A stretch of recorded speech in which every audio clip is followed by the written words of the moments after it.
आज के मुख्य समाचार। कई जिलों में स्कूल बंद। सावन का दूसरा सोमवार आज। मलबे में दबने से पति पत्नी की दर्दनाक मौत। किन्नौर कैलाश यात्रा में सुरक्षा पर भारी पड़ा मुनाफा। नेता प्रतिपक्ष ने कहा प्राकृतिक आपदा से 1000 करोड़ से अधिक का नुकसान। देजे गांव में अब भी नहीं पहुंची सड़क और बिजली। रातों रात निकाली सड़क, कटे दर्जनों पेड़। शिमला में आपदा पर बोले कैबिनेट मंत्री जगत सिंह नेगी। फूलगोभी ने मारी देश की मंडियों में एंट्री। अब समाचार विस्तार से। हिमाचल प्रदेश में बीती रात से हो रही मूसलाधार बारिश ने जनजीवन को पूरी तरह अस्त व्यस्त कर दिया है। भारी बारिश के कारण राज्य भर में जगह जगह भूस्खलन की घटनाएं सामने आ रही है। सोमवार सुबह 10 बजे तक राज्य के 2 नेशनल हाईवे समेत 470 सड़कें बाधित रही। वहीं 1199 बिजली ट्रांसफार्मर और 676 जल आपूर्ति योजनाएं प्रभावित हुई है। मंडी जिला सबसे अधिक प्रभावित है, जहां 310 सड़कें और 390 ट्रांसफार्मर ठप है। चंबा जिले की चड़ी पंचायत में भूस्खलन की चपेट में आकर एक घर ढह गया, जिसके अंदर मौजूद पति पत्नी की मौत हो चुकी है। बताया गया है कि महिला अपने पति के साथ मायके आई थी, तभी यह हादसा हो गया। हादसे की सूचना मिलते ही ग्रामीण मौके पर पहुंचे, प्रशासन को सूचित किया गया। मंडी जिले के थुनाग क्षेत्र में भी हालात बिगड़ चुके हैं, जहां नदी उफान पर है और स्थानीय लोगों के घरों को खतरा बना हुआ है।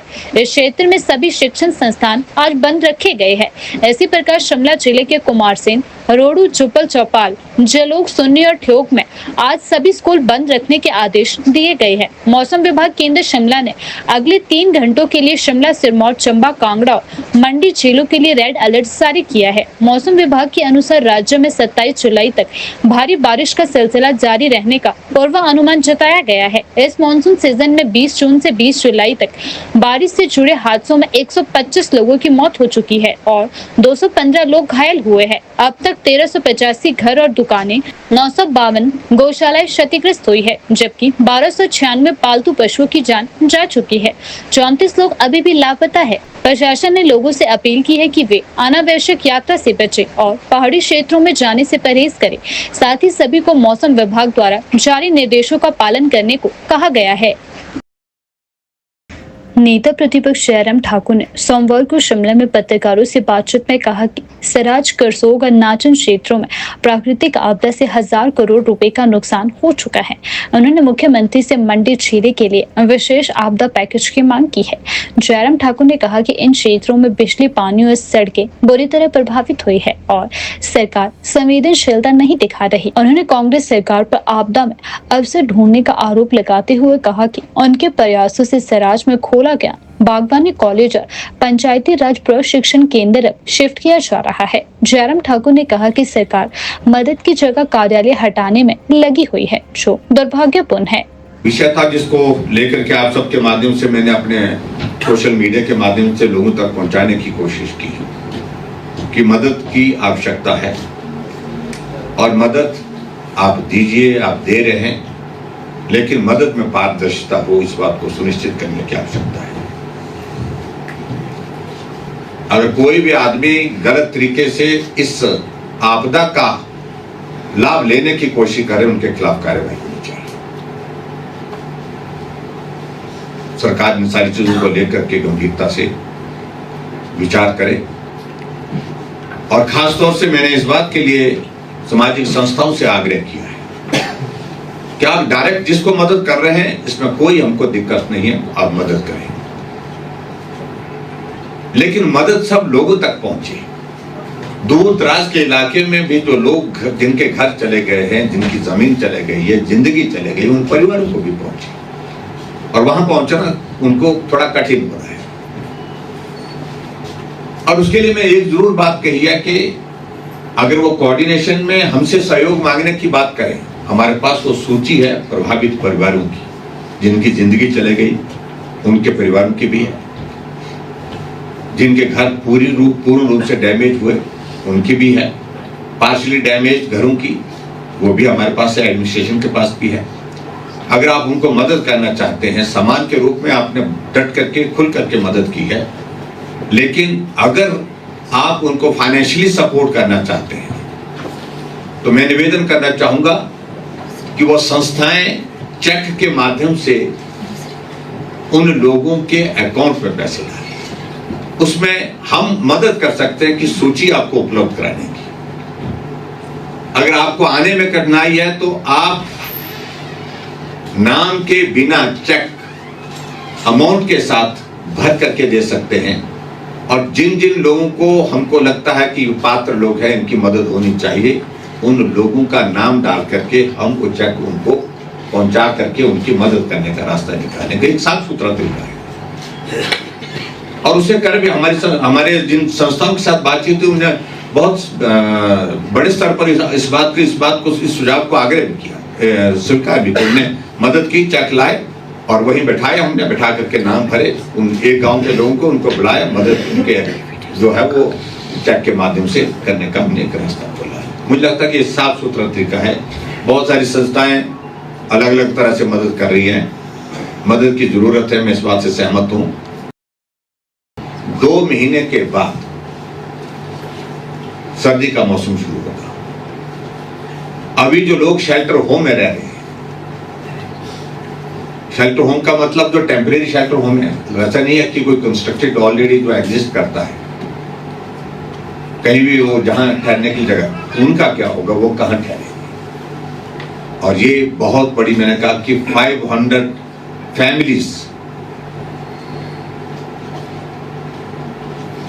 इसके लिए मैंने मुख्यमंत्री जी से भी बात की है, मैंने और संस्थाओं के माध्यम से भी बात की है। उनके विशेष तौर से मैंने आग्रह किया कि अगर संभव हो सके तो जो कम्युनिटी शेल्टर होम का हमको प्लान करना चाहिए, सरकार जमीन दे, वहां पर कम्युनिटी शेल्टर होम इंफ्रास्ट्रक्चर के साथ तुरंत बनाए जाए, ताकि वहां उन लोगों को ठहराया जा सके। कम्युनिटी टॉयलेट, कम्युनिटी किचन की व्यवस्था भी वहां पर हो, जहां बड़े बड़े गांव हैं, उन लोगों के लिए व्यवस्था हो।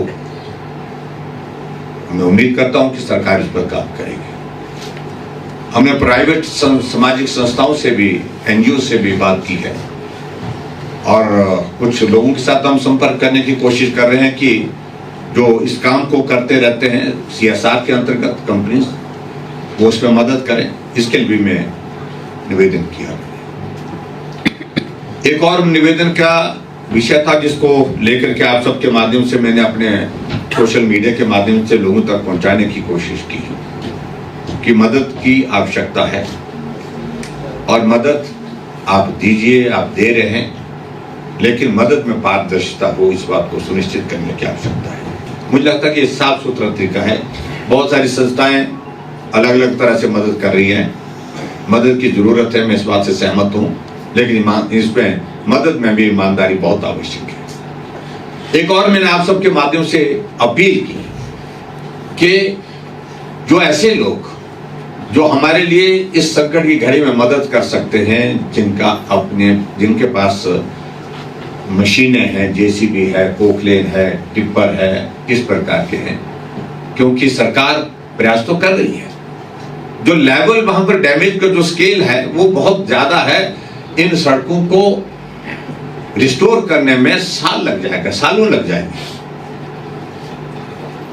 और PWD डिपार्टमेंट काम कर रहा है, लेकिन मेनली अभी तक फोकस है कि जो मेन रोड्स है उनको हम रिस्टोर कर पाए, उनको चलने लायक बना। ऐसी सूरत में मैंने कहा कि जो दानी सज्जन उनको मदद करना चाहते हैं, अपनी JCB अपने खर्चे पर, अपनी JCB तेल के खर्चे पर, जिसके लिए हम तेल के पैसे वहां के स्थानीय लोगों से, किसी दानी सज्जन से बोल करके हम बोल दें कि तेल डालो और उसके बाद उस मशीन को चलाओ। और मुझे इस बात की खुशी है, लगभग 1.5 दर्जन JCB पोकलेन अभी मेरे विधानसभा क्षेत्र में उस आग्रह पर सड़कों को खोलने में लगी है। PWD डिपार्टमेंट पूरा कोऑर्डिनेट कर रहा है, उनके अधिकारियों के साथ, कर्मचारियों के साथ हमने कहा कि सड़क ठीक तरह से बने, वो सारी चीज के लिए आप काम करें, लेकिन बहुत सारी मदद उस रूप में भी मिल रही है। और अभी भी मेरे इस बात के लिए आग्रह है आप सबके माध्यम से, अगर कोई और भी इस तरह से मदद, क्योंकि बहुत ज़्यादा डैमेज हमारा रोड इंफ्रास्ट्रक्चर को हुआ। रोड इंफ्रास्ट्रक्चर को थोड़ा रिस्टोर करके हम आगे बढ़ सकते हैं। जहां बिजली नहीं मिली अभी तक, वहां बिजली पहुंचा सकते हैं, क्योंकि कंडक्टर यानी कि तारें पहुंचाना, पोल पहुंचाना, वहां बहुत बड़ी ट्रांसफार्मर पहुंचाना बहुत बड़ी चुनौती है। जब तक सड़क नहीं पहुंची तब तक के लिए वो कठिनाई है। इससे हमको बहुत बड़ी मदद मिली। हिमाचल प्रदेश के लाहौल घाटी में इस सीजन के फूल गोभी ने देश की प्रमुख सब्जी मंडियों में दस्तक दे दी है। किसानों के लिए यह फसल राहत लेकर आई है, क्योंकि उन्हें प्रति किलो 43 से 46 रुपए तक के अच्छे दाम मिल रहे हैं। कुछ स्थानों पर फूल गोभी 52 रुपए प्रति किलो भी बिक रही है, जो कि गत वर्ष की तुलना में कहीं बेहतर शुरुआत मानी जा रही है। घाटी के पर्यटन क्षेत्र से फूल गोभी के सीजन की शुरुआत हो चुकी है और आने वाले दिनों में पूरी घाटी में यह फसल चरम पर होगी। इस बीच पंजाब से आए व्यापारी गोलू ने बताया कि फूल गोभी की खरीदारी 43 रुपए प्रति किलो की दर से की गई है, जबकि कुछ स्थानों पर उत्तम गुणवत्ता वाली फसल के लिए 40 रुपए प्रति किलो तक का भुगतान किया जा रहा है। जहां फूल गोभी किसानों के लिए उम्मीद की किरण लेकर आई है, वहीं विदेशी सब्जियों जैसे आइसबर्ग और लीफी फसलों ने किसानों को एक बार निराश कर दिया है। उचित बाजार न मिलने के कारण कई किसानों की आइसबर्ग की फसल खेतों में ही रह गई है। निजी कंपनियों के साथ अनुबंध करने वाले किसानों को भले ही 30 रुपए प्रति किलो तक दाम मिले हैं, लेकिन अन्य किसानों को महज 5 से 8 रुपए प्रति किलो पर सब्जी बेचनी पड़ी है। लेकिन घाटी में सब्जी मंडी ना होने के कारण उन्हें अपनी फसल बिचौलियों को ही बेचनी पड़ रही है। उन्होंने बताया कि सब्जी मंडी निर्माण का मामला वर्षों से ठंडे बस्ते में पड़ा हुआ है, जिससे किसानों को सीधा नुकसान उठाना पड़ रहा है। किसानों ने राज्य सरकार से आग्रह किया है कि घाटी में जल्द से जल्द एक आधुनिक सब्जी मंडी की स्थापना की जाए, जिससे वे अपनी फसलों को उचित मूल्य पर सीधे बाजार तक पहुंचा सके और बिचौलियों की भूमिका को कम किया जा सके। सावन का महीना हिंदू धर्म में बेहद पवित्र माना जाता है और इस दौरान आने वाले प्रत्येक सोमवार का विशेष धार्मिक महत्व होता है। आज सावन का दूसरा सोमवार है और पूरे देश की तरह हिमाचल प्रदेश की राजधानी शिमला में भी शिव भक्ति का उल्लास देखने को मिला। श्रद्धालु सुबह से ही मंदिरों में पहुंचकर भगवान शिव और माता पार्वती की विधिवत पूजा अर्चना करते नजर आए। शहर के प्रसिद्ध मंदिरों में भक्तों की भारी भीड़ देखने को मिली।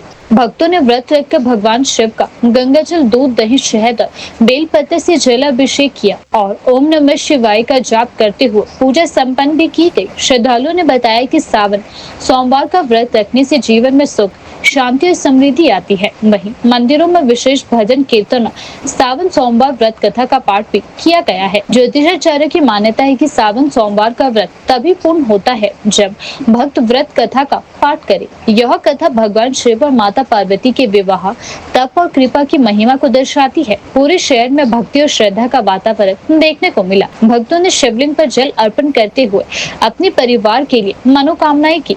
सावन के इस पावन महीने में हर सोमवार शिव भक्तों के लिए एक विशेष अवसर होता है। भगवान भोलेनाथ की कृपा प्राप्त करने का अगला सावन सोमवार 28 जुलाई को पड़ेगा। हिमाचल प्रदेश के चंबा जिले में लगातार हो रही मूसलाधार बारिश का कहर जारी है। रविवार देर रात महिला विकास खंड के ग्राम पंचायत चंडी में एक दर्दनाक हादसा सामने आया, जहां भूस्खलन से भारी चट्टानों के मकान पर गिरने से एक दंपति की मलबे में दबकर मौत हो गई है। यह हादसा सुता गांव में हुआ, जहां संजीव कुमार की बेटी पल्लवी अपने पति सन्नी निवासी कियानी के साथ मायके आई हुई थी। रविवार देर रात करीब 3 बजे भारी बारिश के चलते पास के पहाड़ी से बड़ी बड़ी चट्टानें टूटकर सीधे मकान पर आ गिरी। हादसे के वक्त दंपति घर के अंदर सो रहे थे, जो मलबे में दब गए और मौके पर ही उनकी मृत्यु हो गई। चट्टानों के गिरने से हुए जोरदार धमाके की आवाज सुनकर घर के अन्य सदस्य किसी तरह जान बचाकर बाहर निकलने में सफल रहे। हादसे की सूचना मिलते ही पुलिस और प्रशासन की टीम मौके पर पहुंची। दोनों शवों को पोस्टमार्टम के लिए मेडिकल कॉलेज चंबा भेजा गया है। चंडी पंचायत के उप प्रधान पवित्र कुमार ने घटना की पुष्टि करते हुए बताया कि प्रशासन को इस दुखद हादसे की जानकारी दी गई और प्रभावित परिवार को राहत पहुंचाने का प्रयास किया जा रहा है। इस दुखद घटना ने पूरे क्षेत्र को शोक में डाल दिया है। स्थानीय प्रशासन ने पहाड़ी क्षेत्रों के लोगों से अपील की है कि वे भारी बारिश के दौरान सतर्क रहे और जोखिम भरे इलाकों में न ठहरे। इस मॉनसूनी सीजन में हिमाचल में भूस्खलन, बादल फटने और मकान ध्वस्त होने की घटनाएं तेजी से बढ़ती जा रही है, जिससे अब तक कई लोगों की जान भी जा चुकी है। पविंदर कुमार उपप्रधान ग्राम पंचायत चड़ी। हाल ही रात को मेरी पंचायत में भारी बारिश के कारण भूस्खलन होने की वजह से संजू सुनो पुन्नूराम के घर में बड़े से बड़े पत्थर आ चुके हैं और से लैंडस्लाइडिंग होने से उसकी वजह से 2 लोगों की मृत्यु हो चुकी है। और प्रशासन को हमने सोपत किया है, प्रशासन भी कुछ पहुंच गए हैं, कुछ पहुंचने वाले हैं। और ये 2 साल पहले की भी ऐसी घटना थी जबकि हमने चंबा डीसी को भी सौंपा था, ज्ञापन सौंपा था, और हमें प्रशासन ने भी हमारी कोई सुनाई नहीं की। इसमें कोई भी हमारे जवाब नहीं है। देश की सबसे कठिन और दुर्गम धार्मिक यात्राओं में शुमार किन्नौर कैलाश यात्रा मुनाफाखोरी का जरिया बनती जा रही है। इस पवित्र यात्रा में श्रद्धालुओं की सुरक्षा को लेकर गंभीर लापरवाही सामने आ रही है। यात्रा मार्ग अत्यंत जोखिम भरा है, लेकिन श्रद्धालुओं को बिना उचित सुरक्षा उपकरण, गाइडलाइन और जरूरी ट्रेनिंग के ट्रैक पर भेजा जा रहा है। श्रद्धालु बिना रेनकोट, छड़ी और ट्रैकिंग शूज के पहाड़ी रास्तों पर चढ़ाई चढ़ रहे हैं। कई लोग चप्पल, छाता और हल्के कपड़ों में ही गणेश पार्क जैसे ऊंचाई वाले क्षेत्रों में ट्रैकिंग करते दिखे हैं। सबसे चिंताजनक पहलू यह है कि कई प्राइवेट ट्रैवल एजेंट खासकर बाहरी राज्यों के युवाओं को आकर्षक पैकेज के नाम पर 10,000 रुपए या उससे अधिक वसूल कर इस खतरनाक यात्रा पर भेज रहे हैं। यात्रा बेहद कठिन है। गणेश पार्क से लेकर पार्वती कुंड और फिर किन्नौर कैलाश शिवलिंग तक की चढ़ाई में ऐसे कई स्थान है जहां पर चूक जानलेवा साबित हो सकती है। सीधी चढ़ाई यात्रियों की सहन शक्ति की असली परीक्षा लेती है। हरियाणा से आए 3 श्रद्धालुओं को रास्ते में सांस लेने में दिक्कत हुई। बावजूद इसके यात्रा में किसी प्रशिक्षित मेडिकल स्टाफ कोई भी उपलब्ध नहीं है। इस यात्रा का संचालन प्रशासन की सीधी निगरानी में नहीं होता है और यही सबसे बड़ा सवाल है। सिर्फ पंचायत समिति और एक एडवाइजरी नोटिस के सहारे इस 3 दिन की अत्यंत जोखिमपूर्ण यात्रा को अंजाम दिया जाता है।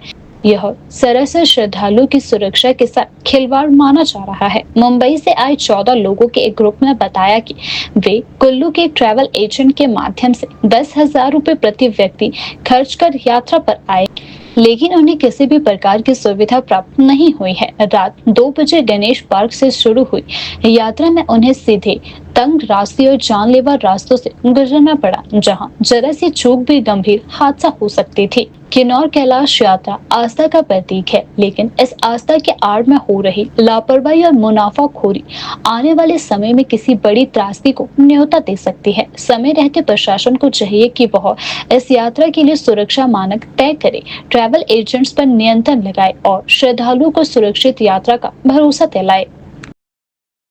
हिमाचल प्रदेश में भारी बारिश से जनजीवन अस्त व्यस्त हो चुका है। सरकार की ओर से कैबिनेट मंत्री जगत सिंह नेगी ने जानकारी देते हुए बताया कि राज्य में 468 सड़कें बाधित है, जिसमें 2 नेशनल हाईवे भी शामिल है। इसके अलावा 676 पेयजल योजनाएं प्रभावित हुई है। अब तक करीब 70 लोगों की मौत और बाढ़ और प्राकृतिक आपदाओं के कारण हो चुकी है, जबकि 55 लोगों की जान सड़क हादसों में भी जा चुकी है।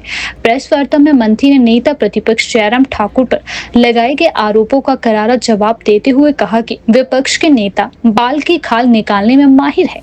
उन्होंने कहा कि जयराम ठाकुर की मेरे प्रति शब्दावली उचित नहीं रही। शायद मेरी जनजातीय पृष्ठभूमि होने के कारण उनके मन में मेरे प्रति ऐसी भावना है। मंत्री ने कहा कि प्राकृतिक आपदाएं सबके लिए दुखद है और सरकार ने हर पीड़ित व्यक्ति के लिए संवेदनाएं भी व्यक्त की है। उन्होंने कहा कि मंडी क्षेत्र में आपदा के तुरंत बाद उन्होंने अधिकारियों को तैनात करने के निर्देश दिए थे और वे लगातार फीडबैक लेते रहे। जगत सिंह नेगी ने जयराम ठाकुर पर हमला बोलते हुए कहा कि जब 2023 की आपदा आई थी तब क्या वे दिल्ली में हमारे साथ थे? नहीं, बल्कि वे विधानसभा से टीम लेकर बाहर चले गए। उन्होंने कहा कि उन्हें जो जिम्मेदारी दी गई उसमें वे पूरी निष्ठा से कार्य कर रहे हैं और किसी भी जिम्मेदारी से पीछे नहीं हट रहे हैं। सरकार की ओर से उन्होंने जनता को भरोसा दिलाया है कि आपदा से निपटने के लिए हर संभव प्रयास किए जा रहे हैं और जहां कहीं भी नुकसान हुआ है वहां राहत व पुनर्वास कार्य प्राथमिकता से किए जा रहे हैं। मैंने जैसे पहले भी कहा कि नेता प्रतिपक्ष जयराम ठाकुर बात की खाल निकालने में और गुमराह करने में माहिर है, और जो शब्दावली वो प्रयोग करते हैं, विशेषकर मुझे लेकर, जब मैं विपक्ष में था तब भी उनके मुख से ऐसे ऐसे शब्द निकलते थे जो एक उस समय के मुख्यमंत्री को जो है शोभनीय नहीं था। आज है नेता प्रतिपक्ष, परंतु फिर भी हमेशा जो है मुझे पता नहीं किस नज़र से वो देखते हैं। शायद मुझे जनजाति होने के कारण वो जो कुछ बड़ी जो है और भावना से मुझे देखते हैं। ये मैं विधानसभा में भी कह चुका हूँ, और उनका जो उस समय का जो जितने भी उन्होंने जो मेरे प्रति उन्होंने जो एक ये कहिए कि मतलब एक हीन भावना से बात की, वो हमेशा वहाँ पर विधानसभा के रिकॉर्ड में दर्ज है। परंतु आज की अगर जो बात कर रहा हूँ, मैं समझ नहीं रहा हूँ कि जयराम जी को हो क्या गया।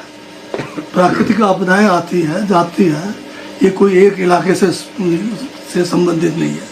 पूरा हिमाचल प्रदेश के बहुत सारे ज़िलों में बहुत सारे लोगों ने इस बरसात में आंधी तूफान से, बादल फटने से, फ्लैश फ्लड्स आने से अपना जो है जान भी गंवाया है और बहुत सारा प्रॉपर्टी का नुकसान भी हुआ है। और हमने हमेशा सभी के लिए जो है संवेदनाएं उनके परिवारजनों के लिए प्रकट भी किया है। और साथ में मैं ये भी बताना चाहता हूँ, जिस दिन पहली बार ये जो बात पहुँचा है, कहाँ हमारा तहसीलदार पहुँचा है, कहाँ हमारी पुलिस की जो है सेवा हो रही है नहीं हो रही है, SDRF कहाँ पहुँचा है, सारे बातों को हमने जो है खाली बैठ के कागजी बात नहीं की। हम लोग चाहे दूर इलाके में थे, वहीं से निरंतर जो है हम इसको जो है मॉनिटरिंग करते रहे। अब जयराम जी का आज भी जो मैं आप बता रहे हैं, वो कहते हैं कि रेवेन्यू मिनिस्टर एक जो है, रेवेन्यू मिनिस्टर एक ऐसा आदमी होना चाहिए। मैं पूछता हूँ फिर नेता प्रतिपक्ष कैसा आदमी होना चाहिए, पूर्व मुख्यमंत्री कैसा आदमी होना चाहिए?